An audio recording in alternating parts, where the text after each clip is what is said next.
এত সুন্দর চেহারাটা দান করেছি, আমি মাওলা কি তোর একটু মায়া হয় না?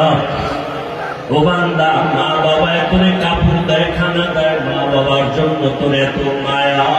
ওরে আমি আল্লাহ তোর জন্য সূর্য বানাইলাম, চাঁদ বানাইলাম, পানি দিলাম, বাতাস দিলাম, খানা দিলাম।